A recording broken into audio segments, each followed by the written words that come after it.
남경필 지사의 아들 문제 있지 않습니까? 예. 이것이 무슨 국정과 관련이 있냐 이렇게 말하려는 게 아닙니다. 일단은. 현재 마약건으로 수감되어 있습니다. 네. 그런데 전 이 사건을 보면서 무슨 생각을 했냐면 지난 10년간의 패턴으로 보자면 정치권 혹은 우리 흔히 하는 표현으로 유명인들, 고위층의 자제 이분들과 관련한 그러니까 고위층 인사들 혹은 유명인 인사들이 아니라 그 인사들의 자제와 관련한 뉴스가 한동안 나올 수 있다. 예언하는 바입니다. 지난 정권의 국정원은 계속해서 반복되는 이야기지만 가장 비밀스럽고 강력한 불법 심부름 센터였어요. 국가적 규모의 그런 거였고. 또 한 가지는 국정원은 지난 10년을 거치면서 저는 정치기구가 됐다고 보는 것이 자신들이 끊임없이 정치에 직접 개입해 왔잖아요. 예, 지시를 받고. 그런데 지시를 받기 전에 계속 그렇게 되어 가니까 자신들이 국면 전환을 할 수 있다. 그런 주체이다. 라는 인식을 저는 했다고 보고요. 예. 실제로 2007년 남북 정상회담 회의록을 공개했던 과정들은 적나라하게 그런 모습들이 있었습니다. 정치기구가 실제 했다고 봅니다. 그러니까 이게 항상 청와대의 지시를 받아서 수족만 한 게 아니라 10년 동안 그렇게 반복되면서 스스로 그런 정치적 판단을 하고 정치기구화하고 한 측면이 있다. 철저히 이 부분은 해체돼야 된다고 보고 그런 측면에서 제가 예언 하나 해보자면 간만에 예언 하나 해봅니다. 남경필 지사의 아들 문제 있지 않습니까? 예. 이것이 무슨 국정과 관련이 있냐 이렇게 말하려는 게 아닙니다. 일단은. 현재 마약건으로 수감되어 있습니다. 네. 그런데 전 이 사건을 보면서 무슨 생각을 했냐면 지난 10년간의 패턴으로 보자면 정치권 혹은 우리 흔히 하는 표현으로 유명인들, 고위층의 자제 이분들과 관련한 그러니까 고위층 인사들 혹은 유명인 인사들이 아니라 그 인사들의 자제와 관련한 뉴스가 한동안 나올 수 있다. 예언하는 바입니다.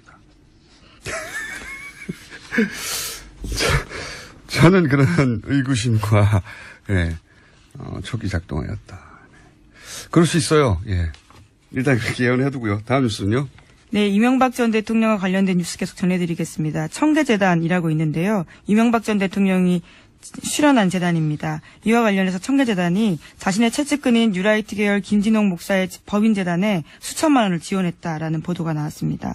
CBS가 입수한 자료에 따른 건데요. 청계재단 운영과 사업 현황이란 자료를 보면 청계재단은 2015년과 2016년에 재단법인 두레문화마을에 각각 3천만 원씩 지원했다고 합니다. 이거는 저는 돈을 지원했다의 문제가 아니라 돈을 왜 쓰겠어요. 돈을 쓴다는 것은 영향력을 유지하려고 하는 것이고 게다가 여기 두레마을의 상임이사 사무장 같은 경우에는 댓글 공작하던 사이버 팀의 일원이었습니다. 일원이었거든요. 예. 저는 우선은 국정원과의 커넥션, 이명박 전 대통령과 혹은 청계재단과 국정원과의 커넥션. 또 하나는 이명박 전 대통령이 이게 지금 작년까지 있었던 일이거든요. 예, 작년. 퇴임 이후에도 지속적으로 자신의 정치적 영향력을 유지하는 여러 가지 방안들을 썼고 정치에 개입하고자 했고 그런 정황의 일부, 극히 일부로 저는 보여집니다. 네. 이 사안은 그래서 저는 점점 더 많은 뉴스가 나올 수 있다. 네, 이명박 전 대통령이 그런 얘기 다 했지 않습니까? 차기 정권은 내가 했다고 알려져 있죠. 예. 본인이 확인해 준 바가 없기 때문에 다음 정권은 내가 만들겠다 이런 이야기. 거기하고 연결되어 있는 끄트머리 뉴스 일부가 나왔다. 저는 이렇게 보여지고 이 문제는 역시 잠시 후에 오늘은 뉴스와 관련된 인터뷰가 많습니다. 인터뷰가 있습니다. 3부에서. 자, 오늘 여기까지 하죠. 저희가 오늘 인터뷰 연속으로 많이 했습니다. 네, 그럼 시사인의 김은지였습니다. 감사합니다. 네, 바로 이어가겠습니다. 김명수 대법원장 후보자가 아니라 이제는 이제 대법원장입니다. 인준안이 가결됐습니다. 앞으로 김명수 대법원장이 풀어야 할 과제들 어떤 것이 있는지 더불어민주당 박범계 의원 전화 연결해보겠습니다. 안녕하세요. 네, 반갑습니다. 이 가결, 예. 김명수 대법원장 체제 출범 어떻게 보십니까? 일단 임명 동의안이 네. 참 천신만 곳 끝에 그래도 비교적 저희들 한 153표 뭐 이 정도 예상했었는데 생각보다 160표까지 나왔으니까 참으로 다행스럽고요. 사법부 수장의 공백을 하루라도 있어서는 안 되는데 통과가 됐습니다. 전체적으로 사법부 개혁에 대한 우리 국민 모두의 염원이 이제 실현될 수 있는 그러한 계기가 되었다. 참으로 다행스럽다. 그리고 큰 기대를 갖고 있다. 이런 말씀을 좀 드리겠습니다. 그 큰 기대가 이제 결국은 여러 가지 산적한 사법 개혁 과제를 잘 수행할 적임자다라고 해서 이제 기대를 갖고 계실 것 같은데 어떤 과제가 있습니까? 짚어주시자면. 기본적으로 이제 김명수 대법원장은 그동안 법원 행정처라는 말 그대로 사법부를 사실상 장악했다 그럴까? 좌지우지했던 그런 조직의 출신이 아닙니다. 예. 야전에서 말 그대로 뭐 법관에게 야전이라는 표현하는 게 좀 어울리지 않는데요. 30년 동안 묵묵히 이 재판만 해왔고 춘천지방법원장으로서 말 그대로 진짜 이번에 일부 야당 의원들의 그 비유들을 보면 무슨 원스타가 총리가 되는 것 같다.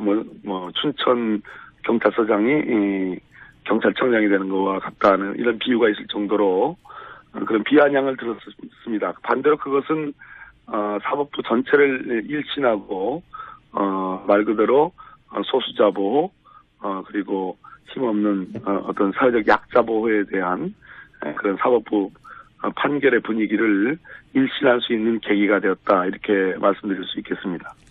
법원 행정처 개혁은 왜 중요합니까?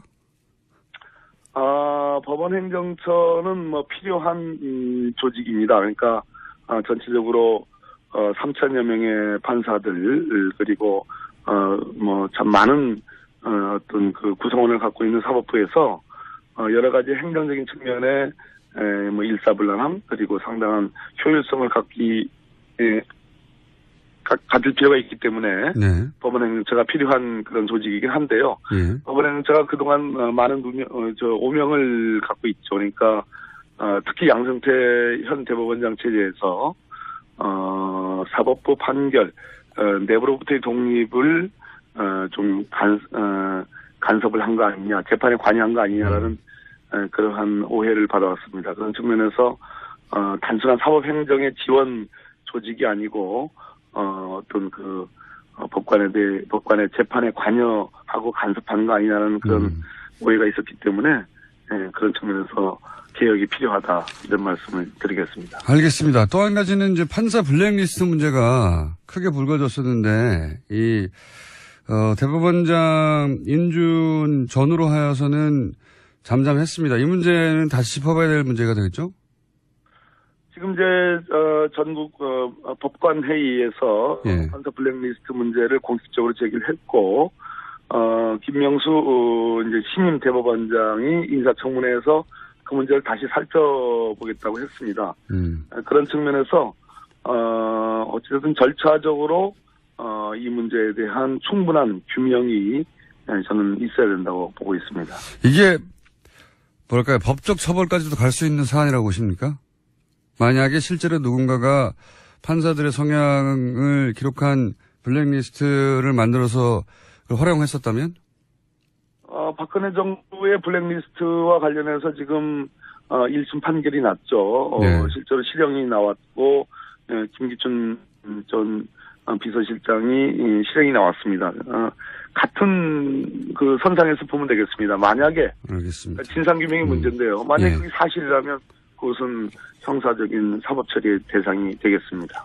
알겠습니다. 그리고 전국 법관회의가 상설화돼야 된다는 얘기도 있던데 이건 왜 중요합니까?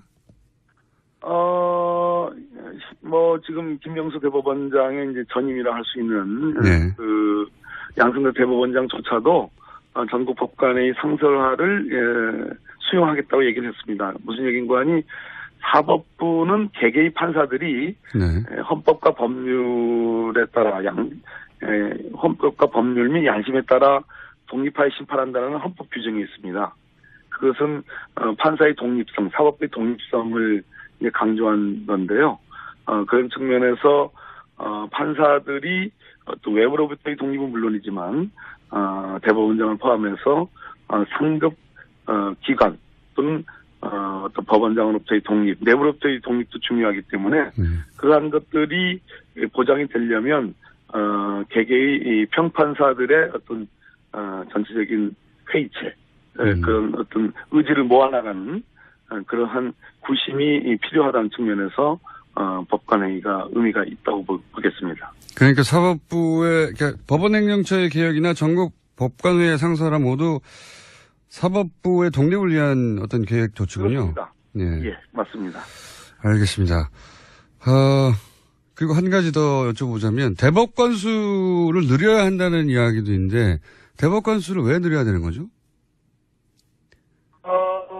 지금 이제 14분의 대법관이 계시거든요. 예. 그중에 이제 법원 행정처장은 사법 행정만 하기 때문에 대법원 판결에 관여하지 않습니다. 그래서 예. 14분의 대법관 중에 13분의 대법관만 이제 재판에 관여하는데요. 그러다 보니까 실제로 우리나라에서 여러 가지 현장에서 벌어지는 많은 일들이 다 법원으로 재판의 형태로 이제 들어오고 있지 않습니까? 예. 그런데 가장 대표적으로 우리나라의 사회 갈등 과제들, 그중에 노동사건과 관련된 그런 아주 첨예한 문제들이 많이 있었는데 대법관 수를 보다 늘려가지고 전문화해야 된다는 그런 요구가 있습니다. 사회 갈등 과제를 법원이 제대로 다루기 위해서는 현재의 13분의 대법관의 그런 구조로는 충분하지 않다. 특히 대법원의 지형이 그동안 참여정부 때를 그나마 그때는 이제 독수리 오영제라고 그래가지고 네. 5분의 진보적인 대법관이 계셨는데 현재의 김명수 대법원장이 되시더라도 전체적으로 대법관이 고수화돼 있다라는 그런 비판이 있고 기울어진 운동장이라는 그런 비판이 있기 때문에 대법관 수를 늘려서 보수 대 진보의 어떤 균형을 찾아야 된다. 그런 측면에서 노동법원이 필요하다는 그런 지적이 있기 때문에 대법관 수 늘리는 문제가 중요한 화두가 되어 있습니다. 알겠습니다. 마지막 질문 한 가지만 더 여쭤보겠습니다. 양승태 대법원장이 그래서 이제 오늘 퇴임식을 하게 될 텐데 네. 지난 6년 양승태 대법원장 체제를 간단하게 평가해 보시자면요. 본인으로서는 좀 듣기 싫으시겠지만, 노력하셨지만, 대체로 박근혜 정부의 국정농단이 있었습니다. 그 부분을, 사법부와 직접적인 관계가 없지만, 대체로 보수화의 경향이 심화되고, 법관에 대한 재판의 관여, 간섭이, 눈에 보이지 않게 있어 왔으며, 대체로 기울어진 운동장에, 아무튼, 일조를 하셨다. 큰 점수를 주기는 어렵다. 그러나 어쨌든 수고하셨다. 이렇게 평가하겠습니다. 알겠습니다. 오늘 말씀 감사하고요. 의원님? 네네. 법무부 장관 언제 되십니까? 왜 그러세요? 오늘 말씀 여기까지 듣겠습니다. 감사합니다. 예, 감사합니다. 현재 마약건으로 수감되어 있습니다. 네. 그런데 전 이 사건을 보면서 무슨 생각을 했냐면 지난 10년간의 패턴으로 보자면 정치권 혹은 우리 흔히 하는 표현으로 유명인들, 고위층의 자제 이분들과 관련한 그러니까 고위층 인사들 혹은 유명인 인사들이 아니라 그 인사들의 자제와 관련한 뉴스가 한동안 나올 수 있다. 예언하는 바입니다. 저는 그런 의구심과 초기 작동하였다. 그럴 수 있어요. 예. 일단 그렇게 예언해두고요. 다음 뉴스는요. 네, 이명박 전 대통령과 관련된 뉴스 계속 전해드리겠습니다. 청계재단이라고 있는데요. 이명박 전 대통령이 출연한 재단입니다. 이와 관련해서 청계재단이 자신의 채찍근인 뉴라이트 계열 남경필 지사의 아들 문제 있지 않습니까? 예. 이것이 무슨 국정과 관련이 있냐 이렇게 말하려는 게 아닙니다. 일단은. 현재 마약건으로 수감되어 있습니다. 네. 그런데 전 이 사건을 보면서 무슨 생각을 했냐면 지난 10년간의 패턴으로 보자면 정치권 혹은 우리 흔히 하는 표현으로 유명인들, 고위층의 자제 이분들과 관련한 그러니까 고위층 인사들 혹은 유명인 인사들이 아니라 그 인사들의 자제와 관련한 뉴스가 한동안 나올 수 있다. 예언하는 바입니다. 지난 정권의 국정원은 계속해서 반복되는 이야기지만 가장 비밀스럽고 강력한 불법 심부름 센터였어요. 국가적 규모의 그런 거였고 또 한 가지는 국정원은 지난 10년을 거치면서 저는 정치기구가 됐다고 보는 것이 자신들이 끊임없이 정치에 직접 개입해 왔잖아요. 예, 지시를 받고. 그런데 지시를 받기 전에 계속 그렇게 되어 가니까 자신들이 국면 전환을 할 수 있다. 그런 주체이다. 라는 인식을 저는 했다고 보고요. 예. 실제로 2007년 남북 정상회담 회의록을 공개했던 과정들은 적나라하게 그런 모습들이 있었습니다.